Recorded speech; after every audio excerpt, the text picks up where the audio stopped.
পাঁচটা টিপস দিব আপনাদের মনোযোগ বাড়ানোর জন্য। পাঁচটা। কয়টা? নামাজে মনোযোগায়ন কিভাবে করবেন, পাঁচটা টিপস খেয়াল করে রাখেন কিভাবে নামাজের মনোযোগ বৃদ্ধি করবেন। টিপস নাম্বার 1, সল্লু সলাতান মুআদ্দিয়া, বিদায়ী নামাজ পড়বেন। মনে করবেন হতে পারে আজকের এই নামাজটাই আমার জীবনের শেষ নামাজ।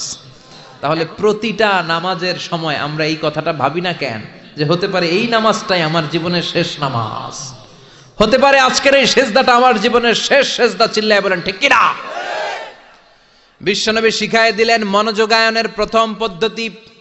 নামাজে মনোযোগ থাকে না, মনোযোগ যদি বাড়াতে চাও ভাবো এটাই হতে পারে জীবনের শেষ নামাজ। সল্লু সালাতান মুআদ্দিয়া, পারফর্ম দ্য সালাহ as if this is your last and final prayer. এমন ভাবে নামাজ পড়ো মনে করো এটাই হতে পারে জীবনের শেষ নামাজ। আজকে থেকে প্রত্যেকবার আল্লাহু আকবার বলার সময় এটা ভাবতে পারবো না আমরা যে হতে পারে এই নামাজটা আমার শেষ নামাজ। এই চিন্তাটা মাথার মধ্যে রাখার দরকার আছে না নাই? সাহাবারা যখন মরুভূমিতে নামাজ পড়তে দাঁড়াতেন, আকাশের পাখিগুলো এসে সাহাবাদের মাথার মধ্যে বসে যেত। মরুভূমির পাখিগুলো মনে করতে এগুলো খেজুর গাছ। কি মনে করে বসতো? কথা বলে না, জোরে কন। আছে, এলাকা আছে খেজুরের রস হয়? হ্যাঁ হইছে? খাইছেন? পাখিগুলো মনে করতে এগুলো খেজুর গাছ, কারণ সাহাবারা নড়ে না, চড়ে না, ডানে বায়ে তাকায় না। খেজুর গাছ যেমনি ঠায় দাঁড়িয়ে থাকে, সাহাবারা ঠায় দাঁড়িয়ে থেকে নামাজ পড়তেন। চিল্লায় এখন আল্লাহু আকবার। তাহলে মনোযোগ বৃদ্ধির 1 নাম্বার পদ্ধতি, মুসল্লায় যখন দাঁড়াবো ভাববো এটাই আমার জীবনের শেষ নামাজ, এরপরে হয়তো নামাজের সুযোগ নাও পেতে পারি। ঠিক কিনা? 2 নাম্বার পদ্ধতি হলো নামাজের মধ্যে আহকাম এবং আরকানগুলো ধীরস্থির ভাবে আদায় করতে হবে। তাড়াহুড়ো নামাজের মধ্যে করা যাবে না। আমাদের হানাফি মাযহাবে তা'দিলুল আরকান এটা ওয়াজিব। রুকুনগুলো আদায় করার সময় ধীরস্থির ভাবে আদায় করা এটা হানাফি মাযহাবে কি? ওয়াজিব। চিল্লায় বলেন এটা কি ওয়াজিব? তরক করলে কি করতে হয়? হ্যাঁ, সহু সেজদা দিতে হয়। কিন্তু অন্যান্য মাযহাবে এটা ফরজ, এটা বাদ দিলে আপনার নামাজই হবে না, তাড়াহুড়ো করলে নামাজই হবে না। বিশ্বনবী দেখলেন মসজিদে নববীতে এক সাহাবী নামাজ পড়ে। নামাজ শেষে নবীর কাছে আসলে বিশ্বনবী বললেন সল্লি ফাইন্নাকা লাম তুসল্লি, নামাজ পড়ো কারণ তোমার নামাজ হয় নাই। সাহাবী আবার পড়লেন, আবার আসলেন, বিশ্বনবী বললেন সল্লি ফাইন্নাকা লাম তুসল্লি, নামাজ পড়ো তোমার নামাজ হয় নাই। সাহাবী আবার নামাজ পড়ে আবার নবীর কাছে আসলেন, বিশ্বনবী বললেন সল্লি ফাইন্নাকা লাম তুসল্লি, নামাজ পড়ো নামাজ হয় নাই। এবার সাহাবী এসে বলে ও নবী 3 বার পড়লাম, নামাজ আমার হয় না, এর চেয়ে ভালো নামাজ আমি পড়তে জানি না। বিশ্বনবী বললেন তাহলে আসো আমি শিখাইয়া দেই। যখন নামাজে দাঁড়াবা ধীরস্থির ভাবে দাঁড়াবা, রুকুতে যখন যাবা পিঠটারে টান টান করে সোজা করে দিবা। বিশ্বনবী যখন রুকু দিতেন বিশ্বনবীর পিঠটা একেবারে স্ট্রেট ফরওয়ার্ড। সাহাবারা বলতেন বিশ্বনবীর রুকু দেওয়া পিঠের উপরে যদি পানি ভর্তি একটা গ্লাস রেখে দেওয়া হয় পানিগুলা কাঁপবে না, গ্লাসটাও পড়বে না। সুবহানাল্লাহ। তার মানে বিশ্বনবীর রুকুর পিঠটা কেমন ছিল? Straight forward. বিশ্বনবী বলেন রুকু থেকে দাঁড়াবা, ধীরস্থির ভাবে দাঁড়াও। আবার সেজদায় গেলে ধীরস্থির ভাবে যাও। আমাদের দেশে অনেকে রুকু থেকে কোন রকম মাথাটা তুলে আবার সেজদায় দৌড় মারে, আছে না নাই? লক্ষ্মীপুরে নাই, এদিকেও আছে। 2 সেজদার মাঝখানে ধীরস্থির ভাবে বসা হচ্ছে ওয়াজিব। অনেকে এক সেজদা থেকে কোন রকম মাথাটা একটু উপরের দিকে উঠিয়ে আরেক সেজদায় মুরগির মতো ঠোকর মারে, এরকম তো এদিকে নাই না?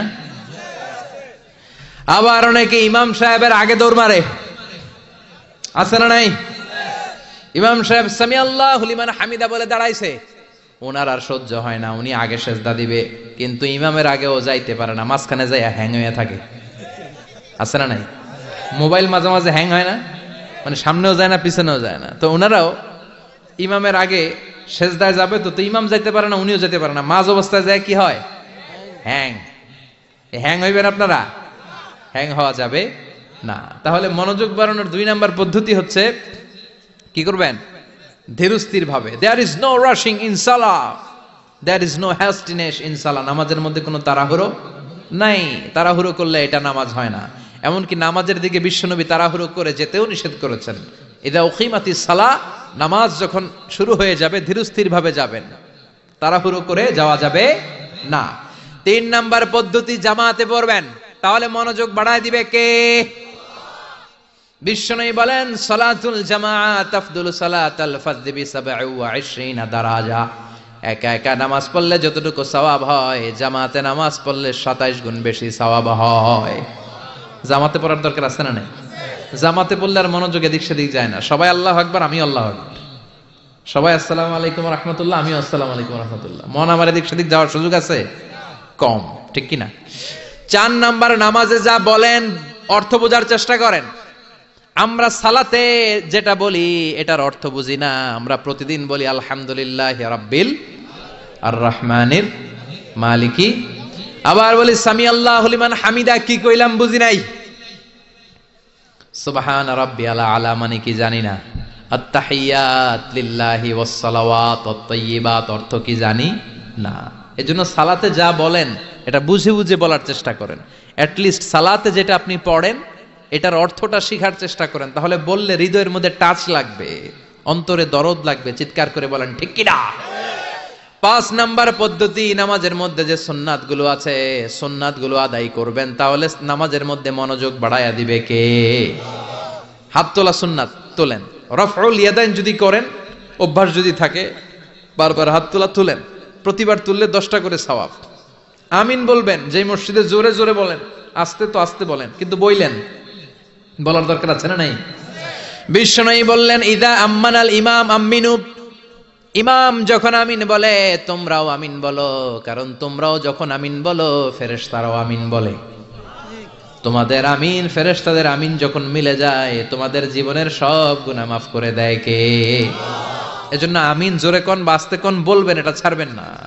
তাশাহুদের মধ্যে আঙ্গুল তুলবেন, হয় নাড়াবেন নয় তুলে রাখবেন, এটা সুন্নাহ। আশাদ্দু আলা শাইতান মিনাল হাদিদ, শয়তানরে লোহা দিয়ে পিটাইলে যত কষ্ট পায়, তাশাহুদে বসে এই আঙ্গুলটা নাড়ালে এর চেয়ে বেশি কষ্ট পায়। ঠিক সুবহানাল্লাহ কইবেন না? এজন্য মুরাআতুস সুনান, সুন্নাতগুলো মানার চেষ্টা করেন। সালাতে মনোযোগ বাড়ায় দিবে কে?